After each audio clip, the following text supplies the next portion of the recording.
Hello everyone. मैं मिथुन सिंह स्वागत करता हूं आप सभी का। आशा करता हूं आप सभी बहुत अच्छे होंगे।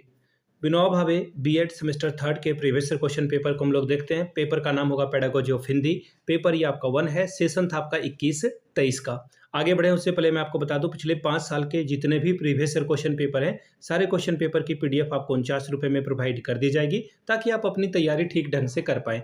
दूसरी बात, 199 रुपये में आपको सजेशन प्रोवाइड कर दिया जाएगा। अब ये सजेशन क्या होता है? सजेशन यानी कि वेरी वेरी इंपॉर्टेंट क्वेश्चन, ऐसे सवाल जो एग्जामिनेशन में बार बार पूछे जाते हैं, आंसर के साथ आपको प्रोवाइड कर दिया जाता है, जिसमें आपका PYQ फ्री ऑफ कॉस्ट आ जाता है। सजेशन देखिए तैयार कैसे होता है, पिछले 10 साल के PYQ को ध्यान में रखकर ये तैयार किया जाता है। वैसे सवाल जो रिपीट हो रहे हैं या फिर 2 या 3 साल के इंटरवल में आ रहे हैं, उनको नोट कर लिया जाता है। दूसरी बात, आपका लेटेस्ट एग्जाम पैटर्न क्या है, यानी कि हाल के 1-2 सालों में सवाल पूछने का तरीका बदला है, उसको हम लोग अडॉप्ट करने की कोशिश करते हैं। तीसरी बात, आपका जो सिलेबस है, सिलेबस में जो टॉपिक है, उन टॉपिक को ध्यान में रखते हैं जो परीक्षा के पॉइंट ऑफ व्यू से इंपॉर्टेंट है। चौथी और आखिरी बात, मेरा खुद का एक्सपीरियंस, मैंने बीएड एमएड कर रखा है और पिछले 2-3 सालों से अलग अलग यूनिवर्सिटीज़ में, झारखंड की यूनिवर्सिटीज़ की बात करूँ तो रांची, सिद्धू कानू मुर्मू, विनोबा भावे, BBMKU, कोल्हान यूनिवर्सिटी, नीलांबर पीताम्बर, इन जगहों पे मैंने सजेशन दिया है। काफ़ी अच्छी सफलता मुझे मिली है। अगर आप भी सफलता के भागीदार बनना चाहते हैं तो यहाँ से मेरी ईमेल आईडी आप देख लें, yourmithunsingh@gmail.com पे आप मुझे मेल कर लें। इंस्टा पे अगर आप हो, डू फॉलो मी @imithunsingh। बाकी आप मुझे व्हाट्सअप कर सकते हैं 7979054474 पे। तो चलिए पेडागोजी ऑफ हिंदी के क्वेश्चन पेपर को देखते हैं। 21-23 में किस तरह का सवाल पूछा गया था।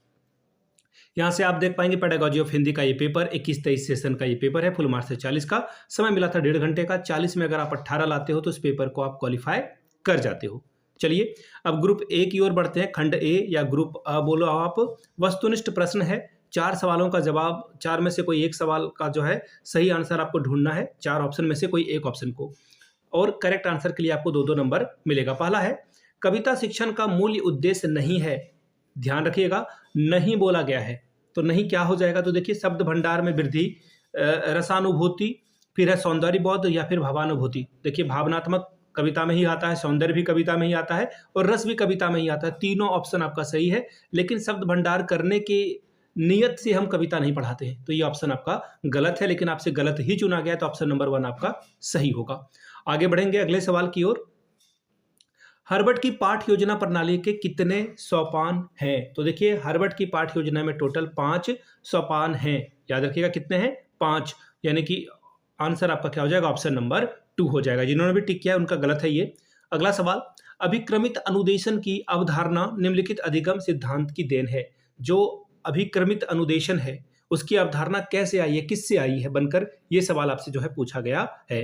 तो देखिए इसका जो आंसर हो जाएगा वो क्रिया प्रसूत अनुबंधन से ये मिलकर आई है, जिसे आप ऑपरेंट कंडीशनिंग भी कहते हो। ऑपरेंट कंडीशनिंग, ठीक है। वो कुत्ता वाला जो आपने जो है पावलोव का कुत्ता वाला जो है आपने पढ़ा था। अगला सवाल देखिए क्या है, निदानात्मक परीक्षण का उद्देश्य है। क्या है निदानात्मक उद्देश्य का? क्या परीक्षण है?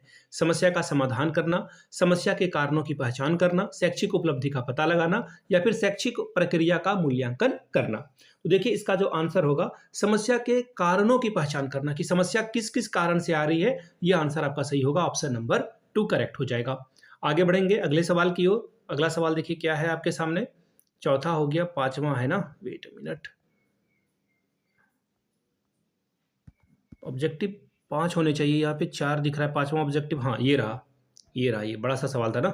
क्या है सवाल देखिए, निम्नलिखित में से कौन सी क्रियात्मक अनुसंधान की विशेषता नहीं है? देखिएगा जो नहीं है वही आपसे पूछा गया है। यह तात्कालिक समस्या एवं उसके समाधान पर केंद्रित होते हैं, पहला। दूसरा देखिए क्या बोला गया है, यह सिद्धांतों और नियमों के निर्माण से संबंधित होते हैं, ठीक है। देखिए नहीं वाला शब्द चुना गया है तो ये तो होते हैं। अगला है, इनका लक्ष्य क्रियाओं एवं कार्य स्थितियों में सुधार लाना होता है। बिल्कुल सही बात है भाई। आधारभूत अनुसंधान की तुलना में इसमें कम श्रम, संसाधन और वित्त शामिल होता है, ठीक है। ये भी ठीक लग रहा है मुझे। अब देखिए पूछा गया नहीं क्या होगा, अब नेगेटिव आपको चुनना है, ठीक है। विशेषता देखिए जो क्रियात्मक अनुसंधान है उसमें जो है ये सिद्धांत और नियम के हिसाब से नहीं चलेगा, यानी कि ये ऑप्शन आपका क्या होगा? सही हो जाएगा। आगे बढ़ेंगे ग्रुप बी की ओर या फिर ब की ओर। 2-2 सवाल का जवाब देना है। 5 + 5 10 अंक आपको मिलेगा। सामान्य उद्देश्य और विशिष्ट उद्देश्य में अंतर स्पष्ट कीजिए। एक और सवाल, एक अच्छी पाठ्य पुस्तक में निहित विशेषताओं का उल्लेख करें। 19-21 में भी ये सवाल पूछा गया था। अगला सवाल देखिए क्या है, अभिक्रमित अनुदेशात्मक सामग्री के निर्माण में किन सिद्धांतों का अनुपालन किया जाता है, बतावे। अगला सवाल, मूल्यांकन शिक्षण अधिगम प्रक्रिया का एक आवश्यक अंग है, कैसे, इसके बारे में बात कीजिए। अब देखिए बात करेंगे ग्रुप सी की। अब यहाँ पे जो है 2 सवाल का जवाब देना है, 10+10 20 अंक आपको मिलेगा। पहला सवाल, माध्यमिक स्तर पर हिंदी विषय के किसी एक प्रकरण पर पाठ्य योजना तैयार करें। अगला सवाल, हिंदी साहित्य की कौन सी है, साहित्यिक विधाओं के शिक्षण में प्रयुक्त नवाचारी प्रयुक्तियों का जो है वर्णन करें। ये 17-19 में सवाल पूछा गया था। अगला सवाल, हिंदी शिक्षण की प्रभावशीलता को बढ़ाने हेतु प्रयुक्त शैक्षिक उपकरणों की चर्चा करें। अगला है, परीक्षण से आप क्या समझते हैं, वस्तुनिष्ठ और निबंधात्मक प्रश्नों के गुण दोषों की चर्चा करें। ये सवाल भी रिपीटेड है, पहले भी ये सवाल आ चुका है। अगर आपको पिछले 5 साल के प्रीवियस ईयर क्वेश्चन पेपर चाहिए तो ये आपको 49 रुपये में, अगर आपको सजेशन चाहिए तो 199 रुपये में ये आपको प्रोवाइड कर दिया जाएगा। यहाँ से मेरी ईमेल आईडी आप देख लें, yourmithunsingh@gmail.com पे आप मुझे मेल कर सकते हैं। इंस्टा पे अगर आप हो, डू फॉलो मी @imithunsingh। बाकी आप मुझे व्हाट्सअप कर सकते हैं 7979054474 पे। वीडियो को आपने यहाँ तक देखा, प्यार दिया, इसके लिए आप सभी का बहुत बहुत शुक्रिया। Have a good day.